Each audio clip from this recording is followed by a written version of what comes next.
Because like I said, there's no longer just the two people that were originally assigned to me. There's quite a few other people watching in as well by now. So it causes friction amongst them.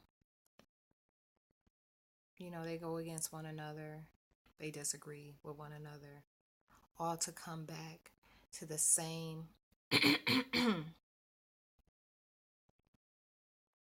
all to come back to the same goal. They all have the same goal. And now it's just a matter of who can get the job done. So although they're all doing the same line of work, they're on different teams. They're not on the same team. So they want to be able to carry out the mission just as bad as the other couple.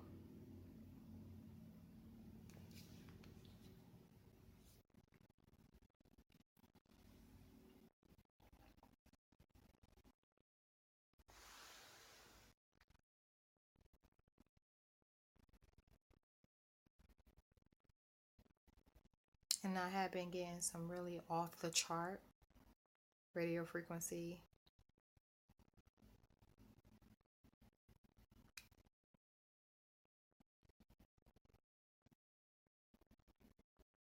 numbers. But now that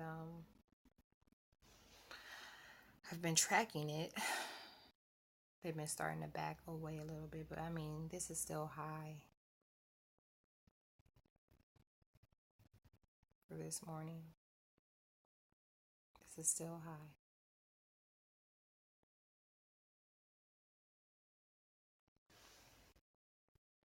Those numbers are way too high. The curses that you have to break and cancel. One of the things that they've been saying to me on the regular is, and trying to get me to, waiting for me not to respond to it, is he don't want her doing none of that stuff she was doing in California before. And that's something that I always have to jump right on top of and cancel, because if I leave that door open or do not deny it, what they'll do is they'll take everything that they've been doing, all the sabotage, all the framing, all the everything, all the lookalike, because they have a lookalike that they've been placing in places that I would never go, doing things that I would never do. Now, if I don't deny this, then they can use this stuff against me in their world. Because, I mean, they live by different rules. It's Satan. It's people that worship Satan. They don't live by the same rules I live by. So I have to constantly cancel this stuff in order for it not to be valid or not to be usable, however you want to put it. The moment you say nothing, they look at it as acceptance. Same as with the threats of sexually transmitted disease or disease in general. They told me they were going to give me everything that my mom had. My mom is a sickly woman. And I have to shut all that stuff down on the regular. Daily. A constant battle. But nonetheless, the attempts of putting these curses on you are so juvenile. I'm talking about the verbiage that they use is so juvenile and so first grade that you would normally, if the average person was hearing this stuff going on in the background, they wouldn't even think anything of it. They wouldn't cancel any of it. They wouldn't deny any of it. They'd accept all of it as part of their destiny.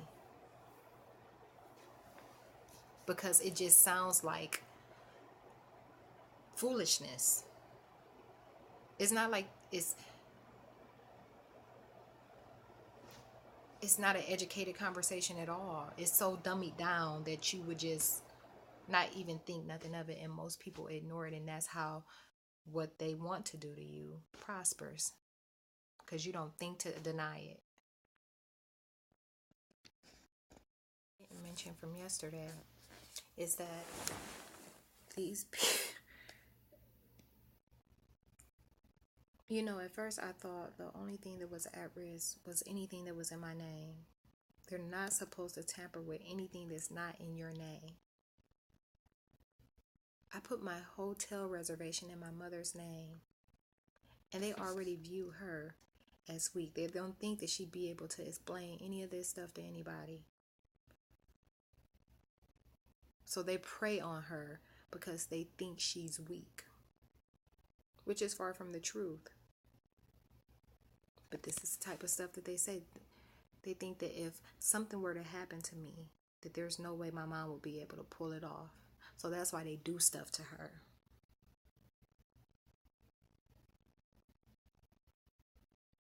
This is going back to that whole lower tier ordeal. So anyhow, I put my reservation in her name. Come time to check in, it's been canceled with no, it hasn't been canceled, but it's been changed with no record of it being changed. Put me at a different location.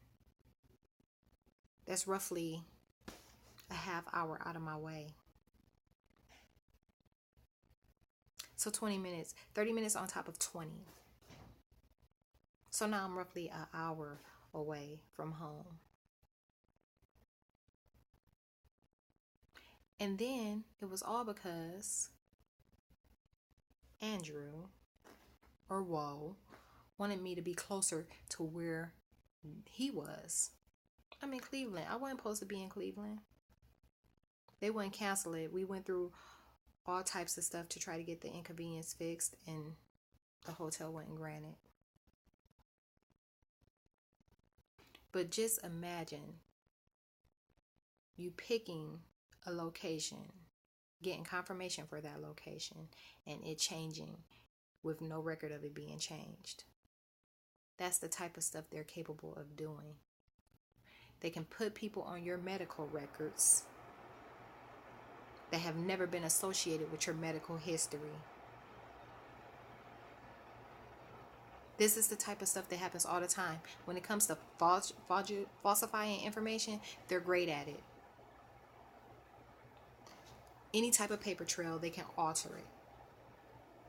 They messed up my T-Mobile bill on purpose and blew it all out of proportion so that I wouldn't be able to pay it. Just to leave it on. That phone should have been off weeks ago. I'm talking 3, almost 4 weeks ago. That phone should have been off because I have not made one payment on it. And this is the type of stuff that's happening around me all the time. If they're not breaking something, they're falsifying something. If they ain't falsifying something, they're threatening. If they're not threatening, they're doing. If they're not doing, they're plotting.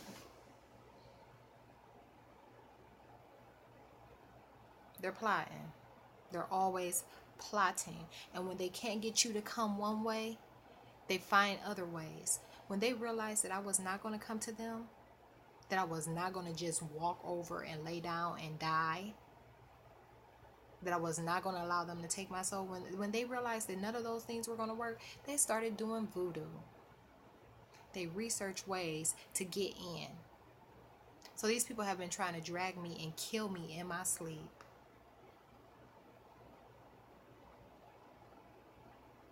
In my sleep. Now I know we all are under attack because we've been in the middle of a spiritual war for a very long time, but this is very different because you have physical human beings opening up doors for demonic spirits.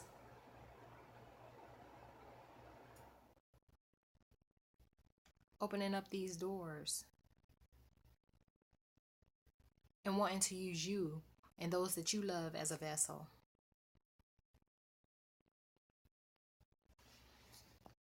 My ex-fiance, or as he's the topic, and I'm replying. My reply is always, they can't do anything with him because he's just as pure as me. Just as pure as me.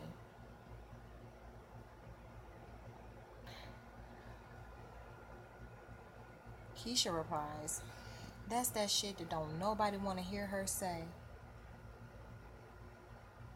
They know that once he's no longer possessed, he's going to have plenty to say. He's going to be very upset about how they're ruining his relationship with me.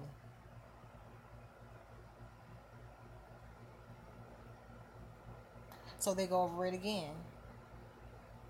They're both pure. They both don't have sex. So none of this shit would make sense. We aren't able to do this. We weren't able to do that.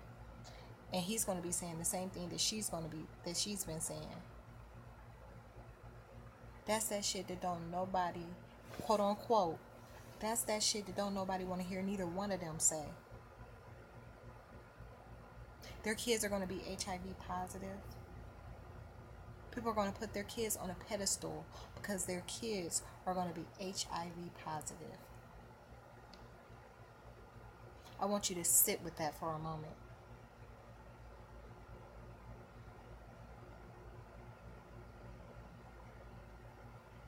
Who says that to people? And these are real people committing real crimes and being real arrogant about it because they don't believe they can be caught. Because for some time they had law enforcement and other officials on their side. But that's no longer the case. And they know this thing is going to come to an end. And you think by now they'd be changing their tone. But no, that's the conversation I woke up to this morning. Not just me. Your kids are going to be, who says that? And of course, it's all been canceled in the name of Jesus. But why is that okay to say to anyone? Why would anyone fix their mouth to say something so demonic? So evil, so hateful, so unreal.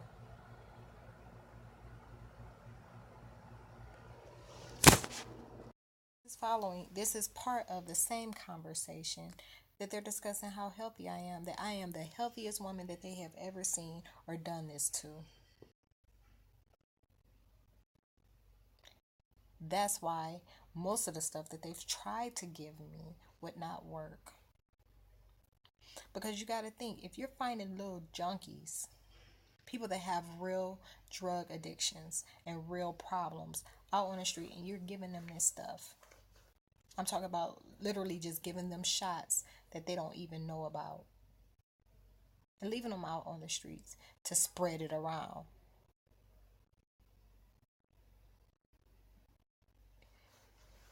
It's possible. It happens all the time. Because their immune systems are already messed up.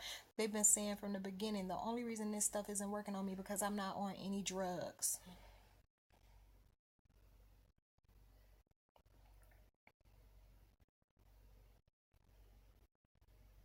Because I'm not on any drugs. So if I were on any type of drugs, pretty much my system would be more vulnerable enough for them to give me all types of disease. And the worst part is I feel the attempts all the time. So it ain't like the fact that I'm healthy keeps them from trying. I get shot-like sensations all over my body all the time. Even in my vaginal area. They are shooting me with stuff in my vagina.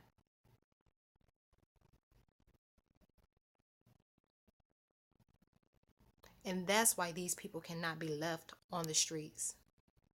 That's why they deserve the death penalty. These people deserve to die. The world would be a better place without them. They have to get you to accept what they're doing to you. So they keep running it back verbally to see if you're going to decline it. He's been trying to give her herpes, but she ain't taking none of that. Excuse my language, but this is how they talk.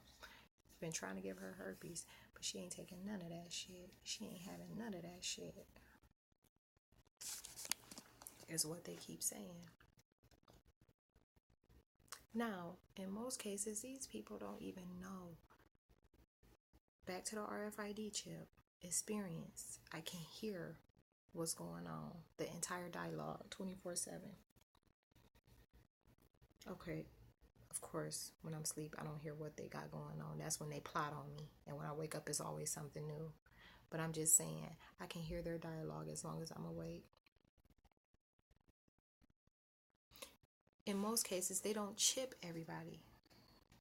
They only chip those that they know they're going to have a problem with doing this stuff to. Because the chip gives them access to things that they would not have access to, like locking up your bowels, locking up your sinuses, giving you a blood clot, being able to give you the stuff that they would give you in an IV. The chip gives them. The chip would make you more vulnerable. So if you're not on drugs and all types of other stuff and someone wants this to happen to you, the chip greatens their chances. And the worst part is the guy that assigned it, that put these people on me, knew that I had an anointing over my life. And he didn't tell them. They figured it out the hard way.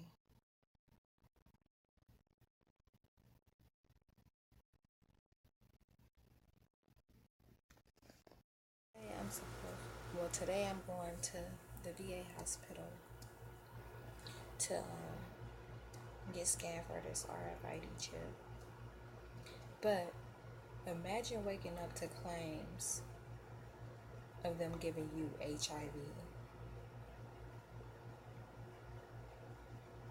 You wake up, no sooner than you roll over, you got these folks threatening you to give you HIV. Before, it was, we gonna blow your heart up. Then it was, we gonna give you herpes. Then it was, we gonna give you all kinds of stuff you never thought you had. Then it was, we gonna give you a blood clot. Then it was, we are gonna make it so you ain't able to walk. Then it was, we gonna tear your right hand up so you can't write. But just imagine rolling over out of your sleep and waking up to the conversation of giving you AIDS. Or giving you HIV. This is the type of satanic shit that these people say on the regular. On the regular, this is the conversation. Now, for one, if they could, they would actually carry out such a fucking demonic task.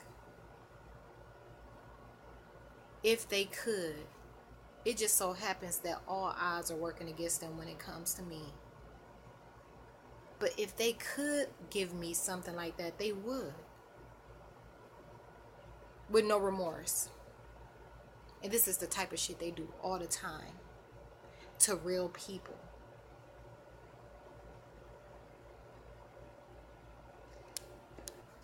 And while I'm making this video, because I already told you about the RFID experience, so you already know I'm picking up everything that they're dropping. Imagine you doing something like this. And they say they talk about Keisha, the female, the inhumane ass female that they have on their fucking team. In the background yelling, bitch, he gonna put you on all types of stuff you thought you'd never have. What type of woman says that to another woman? For nothing. She's hateful towards me for nothing. It's bad enough you got all their fucking guys that are watching in now, occasionally throwing threats out there, and you gotta chastise their ass. But then you got the women that show up, and they jump right on board. They're worse than the men.